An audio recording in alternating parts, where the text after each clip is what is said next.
अग्नि को स्थापित कर दो समिधाओं के मध्य में, बीच में।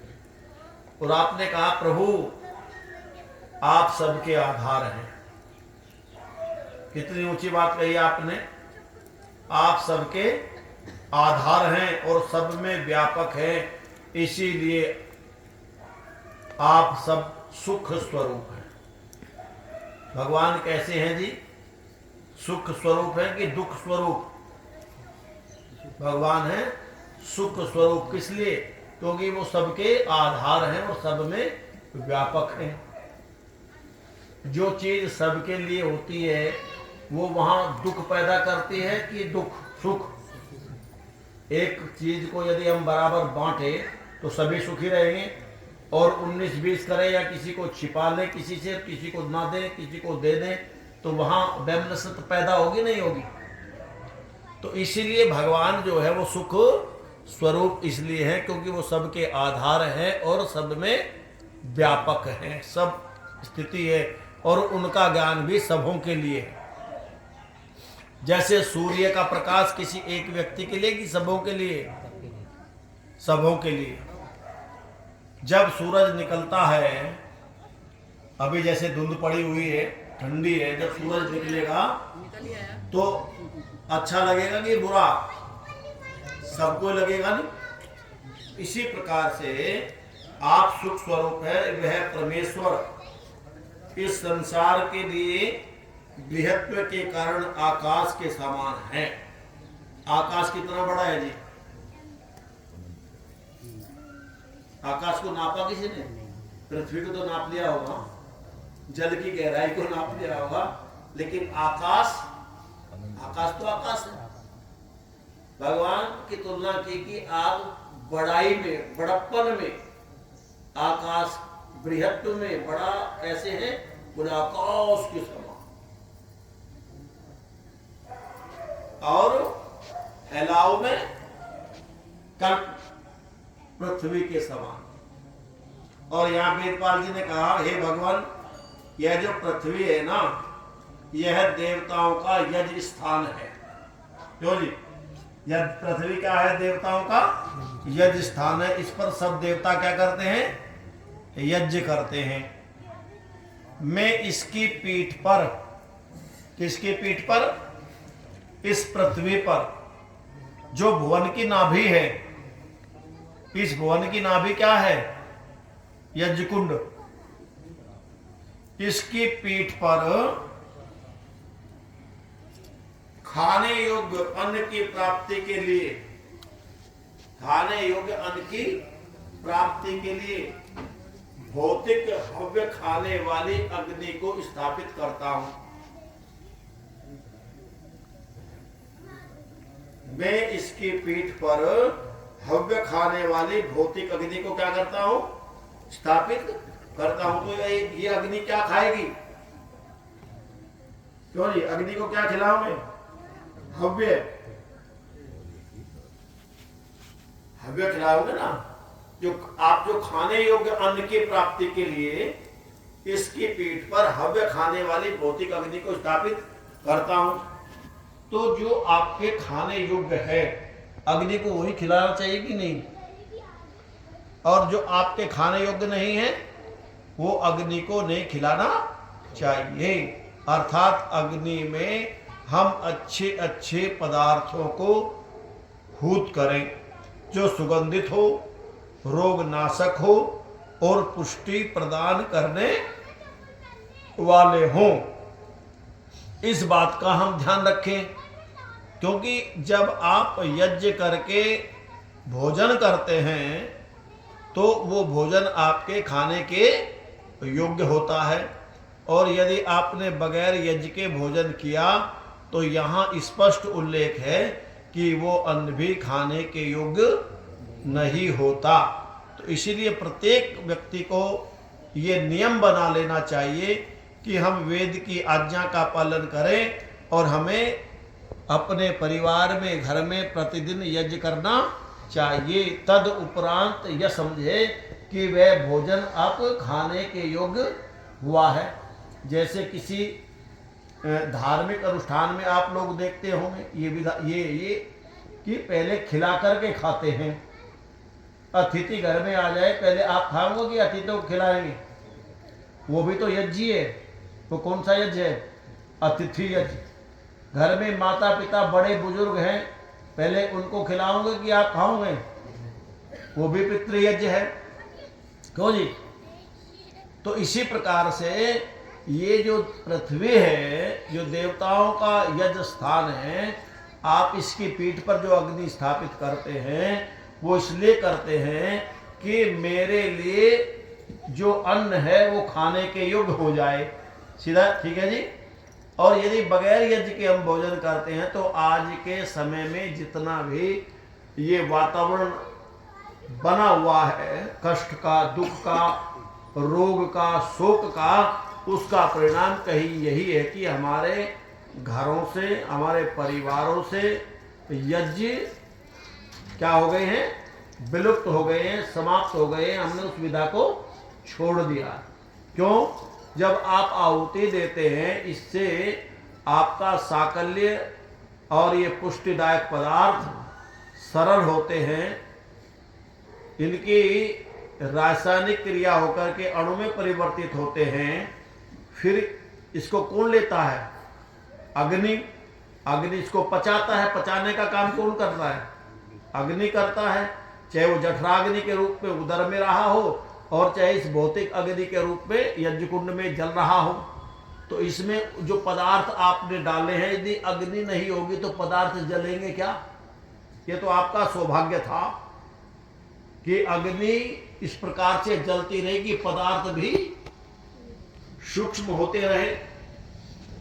खुद अग्नि सविधा नहीं जल रही है, लेकिन अग्नि सविधा जलती रही, तो जल करके वो क्या हो गई? अणु में परिवर्तित हो गई, परमाणु में परिवर्तित हो गई।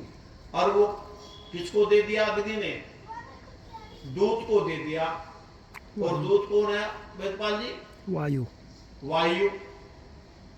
दूत पक्षपात करता है क्या? दूत तो पक्षपात नहीं करता। तो आपने अग्नि को दिया, किस लिए दिया?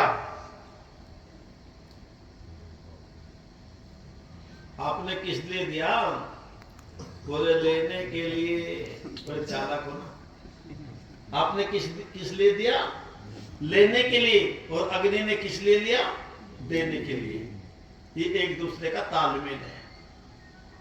एक देता है, दूसरा कहीं चले जाओ, चाहे उसके बदले में आपने पैसे दिए तो घी ले लिया, कहीं भी आप चले जाइए, ये पूरा तालमेल है कि अग्नि देव ले रहे हैं देने के लिए और यजमान दे रहा है लेने के लिए। अंतर यह है कि आपके देने में उसके लेने में अंतर है।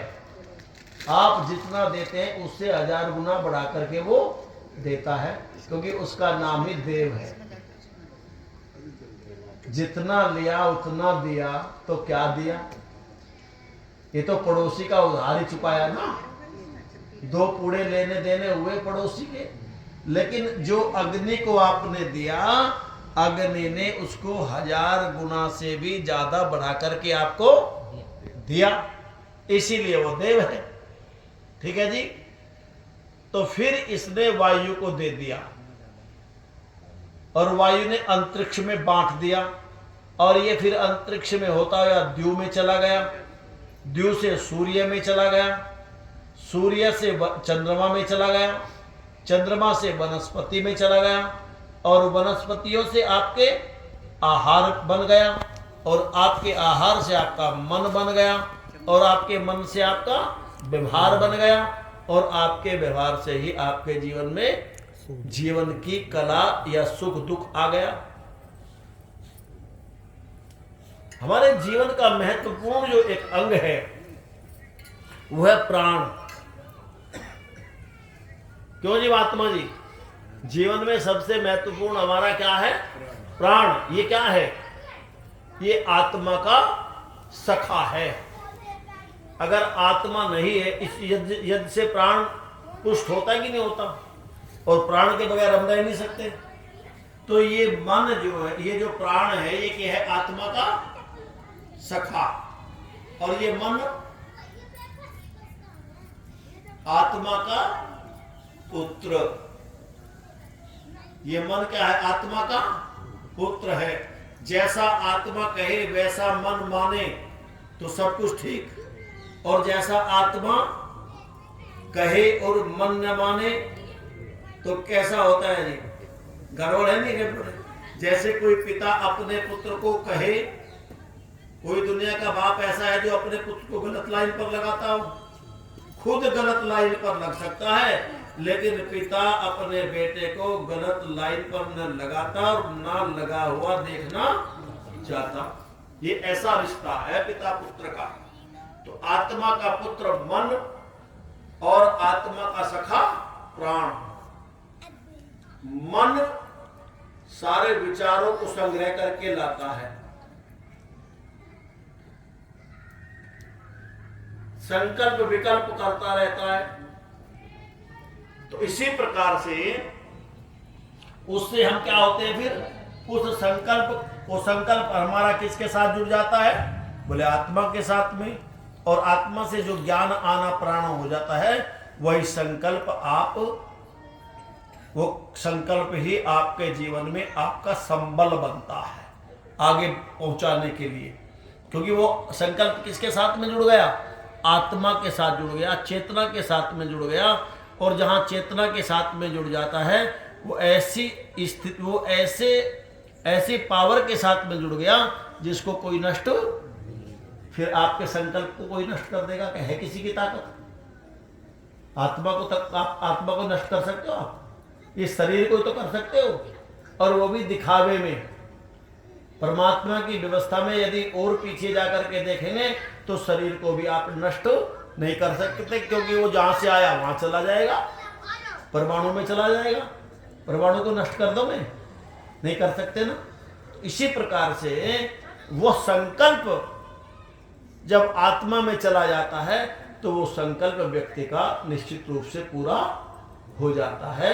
इसलिए वह परम पिता परमात्मा जो हमें आदेश देते हैं, उस आदेश को, क्योंकि आत्मा का पुत्र मन, और आत्मा किसका पुत्र? परमात्मा का। तो आत्मा का सीधा सदा संबंध किसके साथ में है? परमात्मा के साथ में। तो इन संबंधों, जब आत्मा का संबंध परमात्मा से हो जाता है तो निश्चित रूप से वो संकल्प में सहायक हो जाते हैं। और ये जो है ना,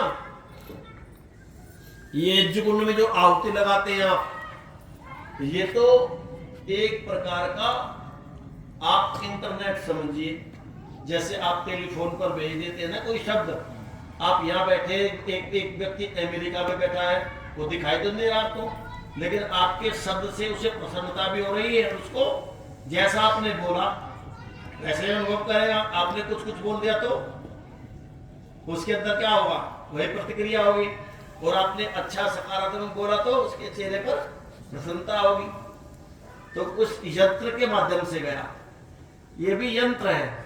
इसीलिए परमपिता परमात्मा के पास आपकी जो प्रार्थना है उसको पहुंचाने का सीधा सीधा माध्यम ये यंत्र है, अग्नि।